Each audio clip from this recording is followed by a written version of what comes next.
Charles Davis, who is one of the nicest guys in our business, NFL Network, CBS Sports. We were talking about that, Charles, is that some people, their resume is great.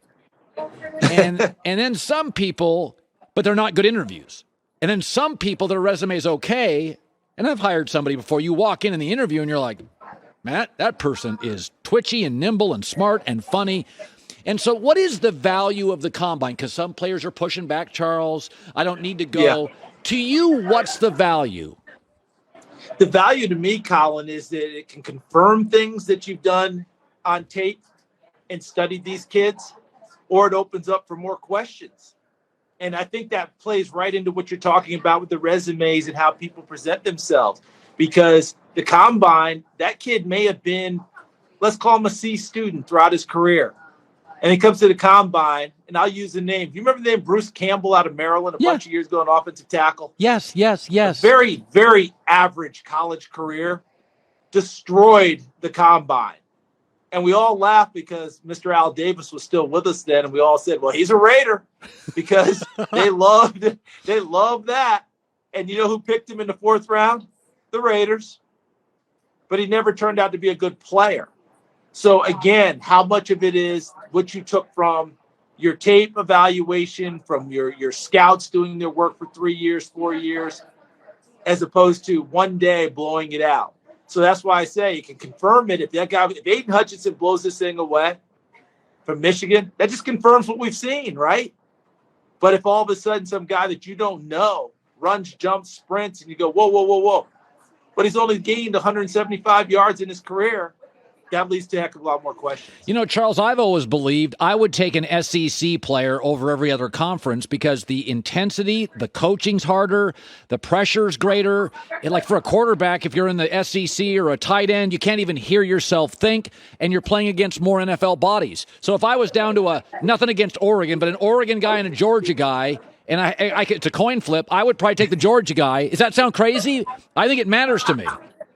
Well, I went to an SEC school, Colin, so it sounds perfectly right down the line to me. I mean, you know, you're talking to an SEC guy, but the point is there are people who have those types of, you know, biases, prejudices, convictions about certain places. I know of a Super Bowl winning coach that if you brought a prospect in from a certain school who might have been the number one prospect, he did not even want to talk about him. Wow. He was convinced that school gave him bad players. Wow. So, yeah, we run into that all the time. And when you're saying about the SEC, there is a term out there that is real, and they call it an SEC defensive end because the way they come off the edge, their power, their speed.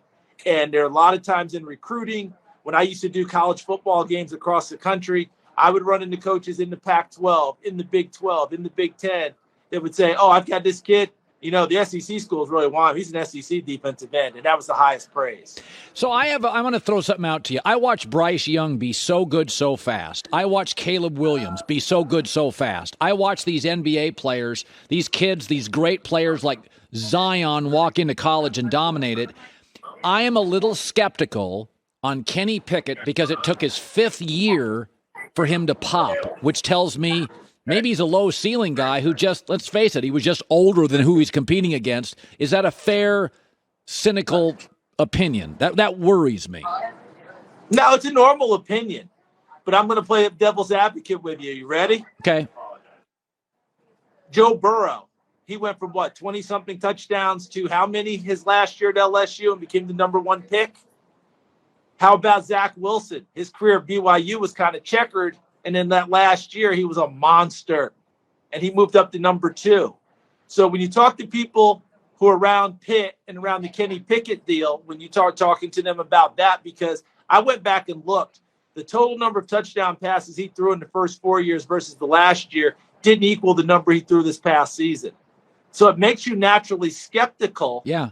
But you've got to weigh it a little bit. And here's the difference. I just think that Burrow and Wilson would be considered better athletes and guys that caught your eye a little bit more. Pickett still has more to prove that way, but I don't deny the production and what he did this past year. Plus, they won an ACC championship, so he gets extra points from me.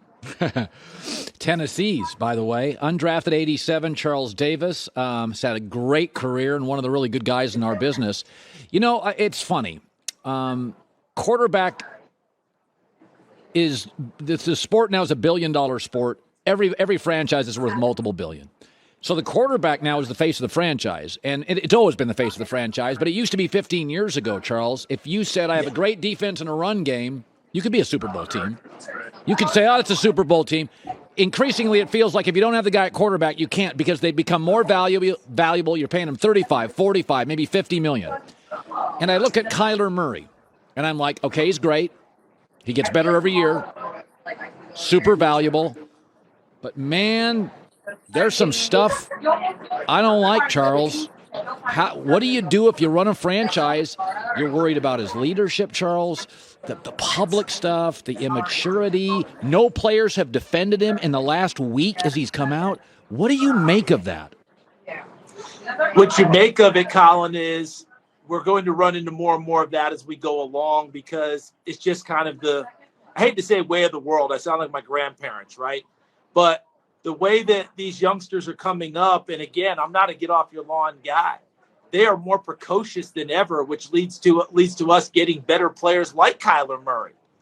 But there's also that aspect of they don't have to kind of go through some of the stuff that we may have had to go through or what was demanded of us and how we do interpersonal, how we react, how we do different things like that. That's what Arizona's got to solve. But remember this, they drafted Josh Rosen, number 10. And there were a lot of the same issues and questions in terms of maturity about Josh Rosen coming out. They didn't like what they saw, didn't like what they had in one season. They go back to get Kyler Murray the very next year. They're going to do everything possible, in my sense, to make this work. I think the biggest red flag for me was when he scrubbed all of his social media. And I went, didn't Josh Rosen do the exact same thing? Except they traded Josh Rosen. They don't want to trade Kyler Murray. There's too much of an investment. There's too much talent there. They just went to the playoffs. They're going to do everything possible trying to unlock this for this franchise to keep moving forward. There's a couple of things. I think you can coach players into being better in a lot of things. Here's the thing I've always wondered about. Recklessness. Sam Darnold, Carson Wentz. And my theory on this is you often had a big brother. You were roughhousing. You were a tough kid. You know what I mean? Recklessness is a physicality. Sam Darnold was a linebacker. He was a surfer, get the board, go. He's a tough kid. You can't coach it out of him. Carson Wentz, farm boy, big kid, physical kid. I don't think you can coach it out of him. Indianapolis may move off Carson Wentz. Boy, I like him. There's a lot there, Charles.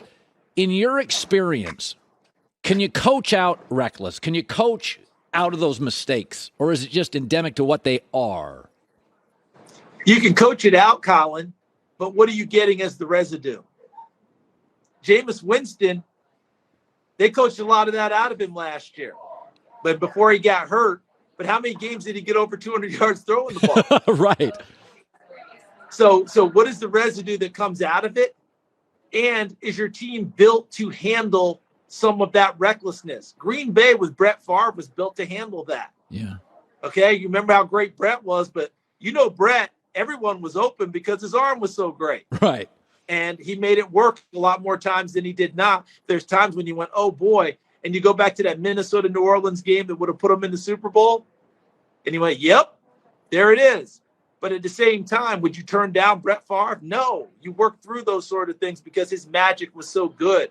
If Carson's magic started to reach those heights, this wouldn't even be a discussion at the point. Yeah. So now I'm eager to see what they do. And the surprise to me was seeing Chris Ballard and seeing Frank Reich say they're still evaluating him when they've just had an entire season with him. To me, they're evaluating the $28 million much more than they're evaluating the quarterback. They know what they have there.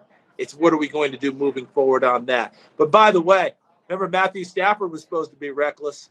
He got away with that one throw against San Francisco when Jaquiski Tartt dropped it and never looked back. And next thing you know, he won a Super Bowl. Yeah. NFL Network tonight, starting at 4 Eastern, quarterbacks, receivers, tight ends. Charles will be part of the coverage of the scouting combine. He's fantastic, as you know. One final question. We all have people we talk to. You probably talk to more than I do, but all my GMs and scouts are saying the same thing. There's not a guaranteed number one pick. I would take Neal, the left tackle for Alabama. What do I know? I love the center for Iowa. You're not going to take a center number one. I think the DN for Michigan, Hutchinson's a really good player, but I don't think we have a Chase Young. I don't think we have a Joe Burrow or something like that, or a Kyler kind of player. If I said to you, regardless of the team, because they can trade, who's the best college football prospect, in your opinion, in the country that's available to draft? Kyle Hamilton, safety, Notre Dame. Love him. Absolutely love him. There's everything about him that I like. Has his size, 6'4", so he's got the ranginess as well. Colin, we're going to see that interception against Florida State in the season opener until the draft is over, and you're going to see it ad nauseum. And each time you're still going to say, that was Willie Mays in his prime taking it away from Vic Wirtz in the 51 series. Okay?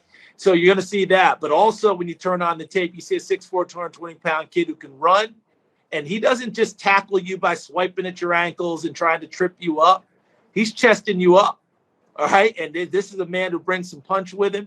He's a safety who can drop in the box. He's a safety who can range in the middle, as I said, as a center fielder and cover. And he's exactly what I think you're looking for in today's game, where safeties are becoming more and more prominent. How many things can they do where I don't have to sub for them and I don't have to cover for them? Kyle Hamilton's starting to fit that. Trayvon Merrick was similar to that last year, but this kid's bigger, stronger, and rangier. I just think that he is a phenomenal football player. And, yeah, there'll be other guys probably rated ahead of him because of the position, an edge rusher, an offensive tackle. But I'm telling you, this kid, if you're asking me to put it down on someone, it's Kyle Hamilton from Notre Dame. He was at my house a week ago. Not the name drop, but it's a long story, but I know Kyle. And I didn't know his weight. And he was in a T-shirt. And I said, how much do you weigh? And he said 220. I was like, Charles, that means he was 30 pounds heavier than me. And he carried the weight. He looked skinnier than I did. I was just like, that dude carries weight well. That's always Colin. Yeah. I saw Evan Neal from Alabama this morning. I'm not sure what they're listing him at, but somewhere around 330. He's carrying it like it's 275. There it is. It is a whole different world now. When I was younger, when you were younger, you knew a person was 300 plus pounds, right? You know why? Because they all had Dunlop disease. Their stomach Dunlopped over their belt. Nowadays, they carry it so easily and so well with great agility, force, precision, aggression. Let me tell you something. I was undrafted in 87, probably rightly so. I'm just glad I'm retired now so I don't have to go out there and deal with these kids. It is the most unbelievable thing that you're seeing. Les Bingaman back in the 50s with the Lions, old Bingo was a 300-pounder, and he used to say, Bingo, move around. You're killing the grass. Nowadays, these kids are killing. They are just taking out each other, and it is fun to watch. Charles Davis, NFL Network, 4 Eastern. What a pleasure. You have more stories and more insight. I love seeing you, and continue chopping it up and crushing, man. Thank you. Thank you so much for having me on, Colin. Great to talk with you again. You take care of yourself. And next time when you have Kyle over, invite me. I want to meet this young lad. He's a great dude. Great kid.